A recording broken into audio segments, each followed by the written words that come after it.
মানুষের দল আমরা কমলি করছি।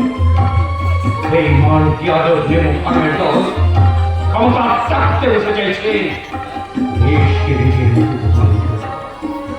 আদিম যুগের জন্যে আজ সভ্য জগতের দরবারে।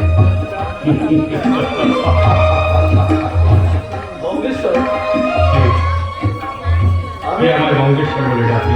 আমি আপনার অঙ্গরক্ষক সীতারাম। সীতারাম, রাজনীতি কঠিন নিষ্পেষণে ভেঙে যাচ্ছে আমার স্বাভাবিক জীবন। মনে হচ্ছে নবাবই ছেড়ে দিয়ে সাধক রামপ্রসাদের শিষ্যত্ব গ্রহণ করে রচনা সাধনার মায়ের নাম করতে করতে ভক্তিবাদী পথে এগিয়ে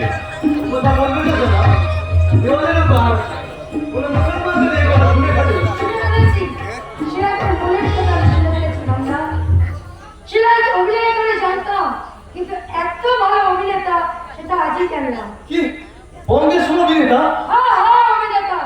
তারপর অভিনয় ঘুরে এসে আমাকে মন্ত্রীর থেকে তুলে নিয়ে এই নবমৌলে নজরবন্দি করেছে। নবাব আলাউদ্দিনের কাছ থেকে নবাবী আদায় করেছে। এখন আবার হিন্দু পূজাদের সহানুভূতি পাওয়ার জন্য হিন্দু ঠাকুরা সাধকের গুণগান করতে দ্বিধাবোধ করছে না।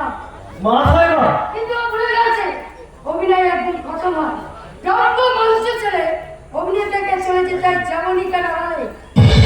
অভিনেতা কিন্তু দর্শককে হাসাতেও পারে আবার কাঁদাতেও পারে। বাড়ি গিয়ে আমার কোনো কথাই আমি শুনতে চাই না, বরং তোমাকে একটা খবর দিতে এখানে ছুটে এসেছি। খবর? কি খবর? ইংরেজরা চন্দ্রনগরের ফরাসি কুটির দখল করেছে।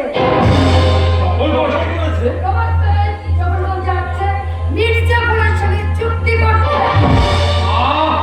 আবার সেই রাজনীতির কথা এরা আমার এক মুহূর্ত করতে দেবে না। বঙ্গেশ্বরের জয় হোক। সাধক রামপ্রসাদ এসেছে। তিনি এসেছেন? কোথায় তিনি? তাকে তুমি তো সসম্মানে নিয়ে গিয়ে দরবারে বসাও। আমি এক্ষুনি আসছি। মন্ত্রী, তুমি সত্য বলছো? হালি শহরের রামপ্রসাদ ছেড়ে এসেছেন আমাদের নবাব দরবারে? কলকাতার জমিদার দুর্গাচরণ মিত্রের বর্ষায় তিনি কাশী যাচ্ছিলেন মা অন্নপূর্ণাকে গান শোনাতে।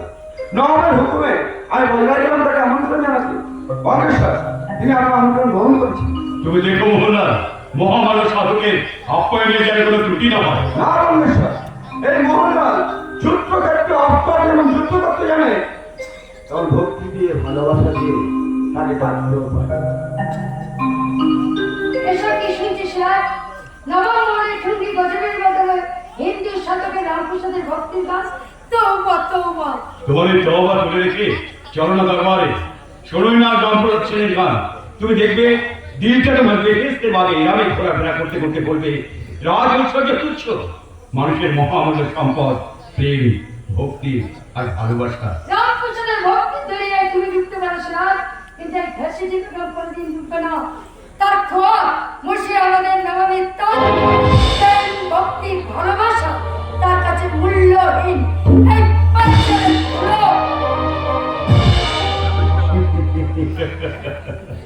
চূড়া আসলে ধর্মের কাহিনী।